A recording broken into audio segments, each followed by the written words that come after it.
അലങ്കരിക്കുന്ന എൻ്റെ പ്രിയപ്പെട്ട എല്ലാവർക്കും സ്നേഹം. ഇവിടെ ഇന്ത്യയിലെ തന്നെ പ്രഗത്ഭനായിട്ടുള്ള ചിത്രകാരൻ സേതു മുമ്പറ്റിക്കുണ്ട്. സേതു അറിയപ്പെടേണ്ട പോലെ അറിയപ്പെട്ടിട്ടില്ല എന്ന് ഞാൻ വിചാരിക്കുന്നു. നിങ്ങൾ ഓരോരുത്തരും അറിയേണ്ട ഈ നാട്ടിലെ ഏറ്റവും വലിയൊരു കലാകാരനാണ് സേതു. സേതുവാണ് ഞങ്ങൾ ഇങ്ങനെ പരിപാടി ക്ഷണിച്ചത്. അതുകൊണ്ടാണ് ഞാൻ വന്നത്. കാരണം എനിക്ക് കൂടുതലൊന്നും അറിയില്ല. സേതു പറഞ്ഞ പരിപാടി ഞാൻ അറിയുള്ളൂ. ഇന്ന് വന്നപ്പോഴാണ് എനിക്ക് കൂടുതൽ മനസ്സിലായത്. കൈപ്പറമ്പ് കാവില് ഭഗവാൻ പരമേശ്വരനും ഭദ്രകാളി വസിക്കുന്ന കാവിൻ്റെ ഒരു അന്തരീക്ഷമാണ് ഇവിടെയെന്നും ഇവിടെ നടക്കുന്ന സംഗീതോത്സവമാണ്, സംഗീത നൃത്തോത്സവമാണെന്നും ഒക്കെ ഞാനിപ്പോഴാണ് അറിയുന്നത്. നാളെ പങ്കെടുക്കുന്ന മഹാഗായിക ലോകം കണ്ടിട്ടുള്ള ഏറ്റവും വലിയ മലയാളി മംഗ എൻ്റെ പ്രിയ സഹോദരി ചിത്രയും കൂടെ എടുത്തിട്ടുണ്ടല്ലോ. ഏതായാലും നിങ്ങൾക്ക് ഏറ്റവും അനുയോജ്യമായിട്ടുള്ള ഒരു അതിഥിയാണ് ചിത്ര. ഏതായാലും ചിത്രം എത്തിക്കഴിഞ്ഞു നാട്ടിൽ. നിങ്ങൾക്ക് ആഹ്ലാദിക്കാനുള്ള വഴിയുണ്ട്. അപ്പോൾ ഇന്നത്തെ സംഗീത നൃത്തോത്സവം ഞാൻ ഉദ്ഘാടനം ചെയ്തതായി പ്രഖ്യാപിക്കുന്നു. ഒരുപാട് ഒന്ന്, ഞാനൊരു ഇങ്ങനെ കുറേ ജോലികൾ പറഞ്ഞെങ്കിലും ഇന്നും കൊണ്ടു നടക്കുന്ന ഒരു പരിപാടി എന്ന് പറഞ്ഞാൽ എഴുത്താണ്. ആ എഴുത്തിന് എനിക്ക് പങ്കില്ല. പാടാൻ ബുദ്ധിമുട്ടാണ്, നടക്കാൻ ബുദ്ധിമുട്ടാണ്, എല്ലാവരും ബുദ്ധിമുട്ടാണ്. പക്ഷേ 40 കൊല്ലമായിട്ട് തുടങ്ങിയിട്ടുള്ള എൻ്റെ രചന കാലം ഈ കഴിഞ്ഞ പ്രാവശ്യത്തെ 25ഉം 26ഉം ഉണ്ടായിട്ടുള്ള ഏറ്റവും സൂപ്പർ ഹിറ്റായിട്ടുള്ള 2 പാട്ടുകൾ എൻ്റെ ഇന്നത്തെ കുട്ടികൾ പാടി നടക്കുന്ന പിന്നെ മിന്നൽ വളയും ഈ കാട്ടുചെമ്പവും ഉള്ള 2 പാട്ടുകൾ ഞാൻ എഴുതിയതാണ്.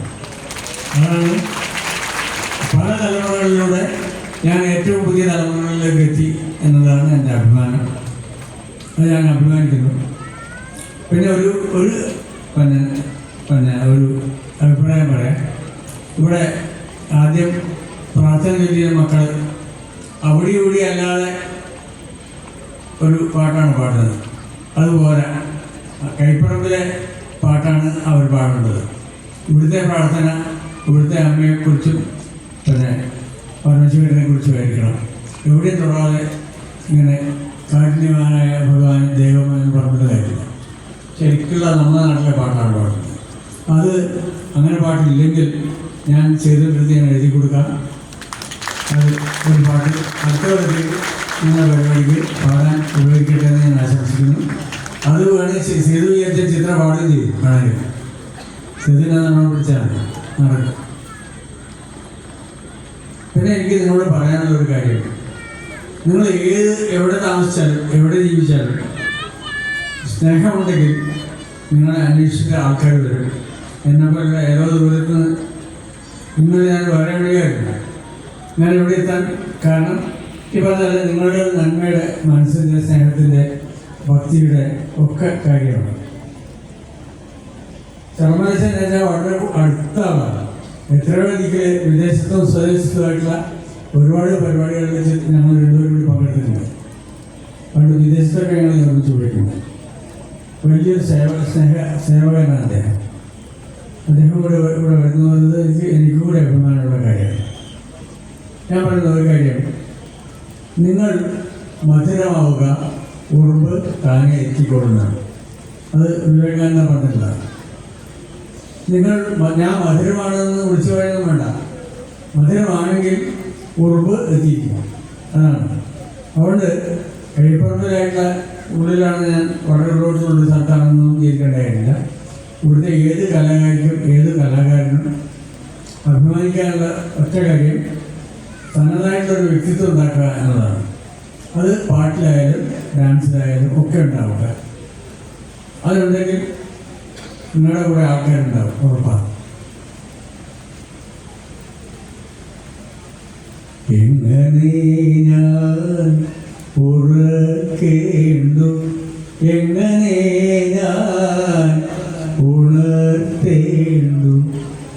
എൻ മനസ്സിൻ ആലീലയിൽ പള്ളികൊള്ളും കണ്ണനുണ്ണി എങ്ങനെ ഞാൻ ഉറക്കേണ്ടു എങ്ങനെ ഞാൻ ഉണർത്തേണ്ടു.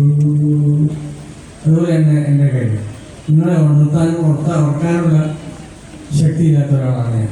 പക്ഷേ എൻ്റെ ജീവശക്തി മുഴുവൻ എൻ്റെ ഒരു ഏകാഗ്രതയിൽ കൊണ്ടുവരാനും എൻ്റെ പ്രവൃത്തിയിലേക്ക് നീങ്ങാനും എനിക്കൊരു ഭയവുമില്ല. എനിക്കിവിടെ വരണമെങ്കിൽ ഞാൻ എത്ര ബുദ്ധിമുട്ടിയാലും ഞാൻ ഇവിടെ എത്തിയിരിക്കും. അതാണ് കാര്യം. ആ ഒരു ആത്മശക്തിയാണ് നമ്മളെ നയിക്കുന്നത്.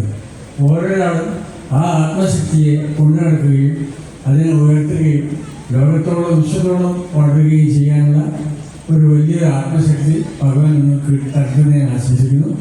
തീർച്ചയായിട്ടും എല്ലാവർക്കും എൻ്റെ സ്നേഹം. ഇവിടെ ഡാൻസ് ചെയ്യുന്നവരും പാടുന്നവരും ആയ എല്ലാവർക്കും എൻ്റെ അഭിവാദ്യങ്ങൾ. എൻ്റെ ഈ ക്ഷേത്രത്തിൻ്റെ സേവകരായിരുന്ന ആൾക്കാർക്ക് എല്ലാവർക്കും എൻ്റെ സ്നേഹം. എൻ്റെ പ്രിയപ്പെട്ട സേതുവിന് എൻ്റെ സ്നേഹം. നമസ്കാരം എല്ലാവർക്കും.